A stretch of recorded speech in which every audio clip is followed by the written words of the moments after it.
వాళ్ళు పెద్ద ఎత్తున వాళ్ళందరూ కలిసి కాలు చక్కగా లేనోళ్ళు, చేయి చక్కగా లేనోళ్ళు, కళ్ళు కనబడనోళ్ళు, చెవులు వినబడనోళ్ళు అందరు కలిసి వాళ్ళు కొన్ని ఇండ్లు కట్టుకుంటే 150-200 ఇండ్లు కట్టుకుంటే వాటిని కూడా గొలగొట్టిండు రేవంత్ రెడ్డి గారు. ఇంకా నిన్న ఇవాళ శుద్ధులు చెప్తున్నాడు, నేను చూసిన ఏదో బఫర్లో ఉండద్దు,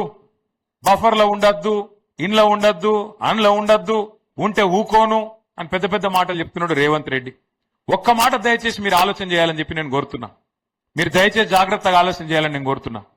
ఇలా రేవంత్ రెడ్డి గారి సొంత ఇల్లు ఆయన నియోజకవర్గం కొడంగల్లో కోస్గి అనే ఊర్లో ఆయన ఇల్లు కట్టుకున్నాడు. ఆ కోస్గి అనే ఊళ్ళే ఆయన ఇల్లు ఎక్కడుందో ఎరికేనా మీకు? ఆయన ఇల్లు ఉన్నది రెడ్డికుంట అనే జాగాలు ఉన్నది. ఆ ఏరియా పేరే రెడ్డికుంట. ఆయన కట్టుకున్నది కూడా తాలావులనే కట్టుకున్నాడు, చెరువులనే కట్టుకున్నాడు, చెరువు లోపలనే కట్టుకున్నాడు. కానీ అది ఊలగొట్టాడట, దాన్ని ఎవడు ముట్టద్దట. ఎందుకంటే ముఖ్యమంత్రి కదా, ముడితే ఊకుంటాడా? అధికారుల ఉద్యోగాలు ఊసిటైపోతాయి, అది ముట్టరట.